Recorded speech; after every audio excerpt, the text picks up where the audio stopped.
So, most people are enlightened enough nowadays to realize everything causes cancer. There's chemicals in the food, the water. Look at the architecture of the buildings. Nothing here is built for our benefit. But what about everything also being a harvesting portal? Let's talk about it. So let's start obvious. Ouija boards.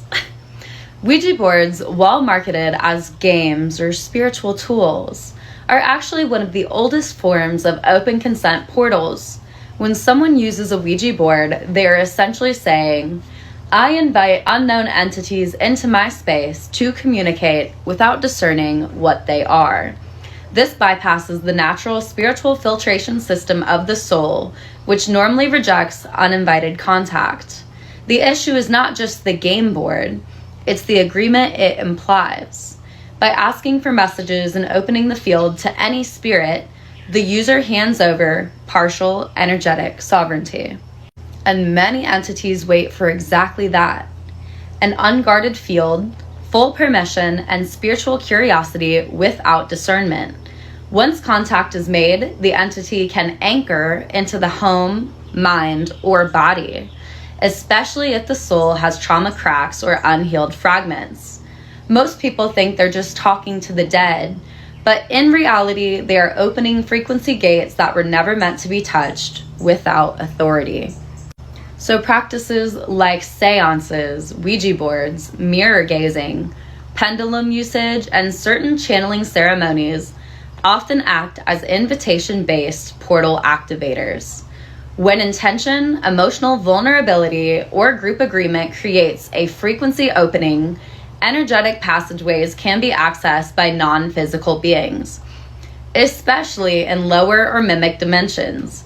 If not sealed or directed correctly, these rituals may unintentionally grant access to disembodied souls, entities, or mimic frequencies looking for an anchor point in the physical world.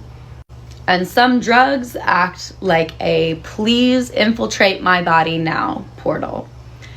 Unlike alcohol, which lowers inhibition but keeps the soul partially in body, substances like fentanyl, methamphetamine, and crack cocaine don't just numb the pain, they evict the soul.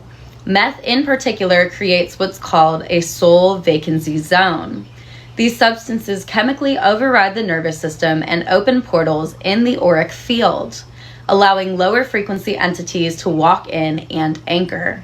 You may notice users displaying obsessive scratching or pacing, sudden shifts in voice or gaze, and violent or erratic behaviors that feel not like them. This is often because it's not. It's a parasitic consciousness or a full possession loop. Fentanyl is even more dangerous, the most dangerous.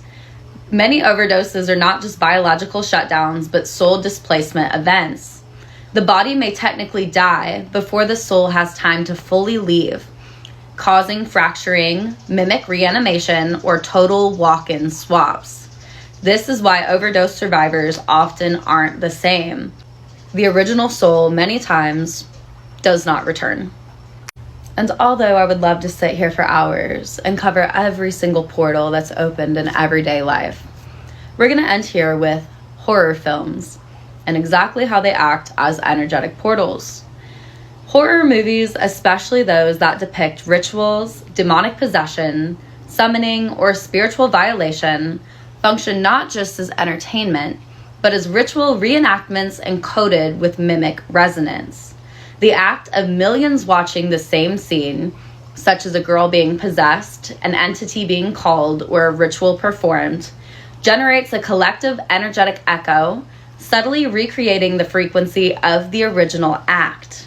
In some cases, the actors themselves are put through unsealed energy rituals during filming, embedding the vibration of fear, torment, or spiritual distortion directly into the media.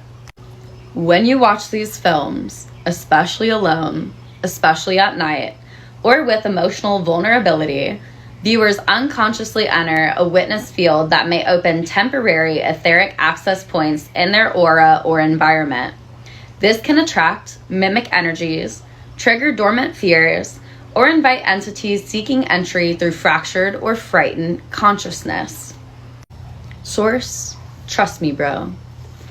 Just kidding. You guys know I have a source stream. All of my content is streamed through remembrance, not through Google or outside knowledge. It's all internal, and that's what we're all trying to accomplish, to ascend. And on top of all the beautiful work that I do, I also clear entities out of people's spaces, so I know a thing or two about possession. Again, not to scare you, but just a word of advice. Always protect and seal your field. I do not authorize any non-source beings into my field. You can say this whenever you'd like, because what they need is your permission. Don't rebuke to false gods. You don't know who's really listening. Source. Love you guys. Looks like you forgot, once again, how powerful you are.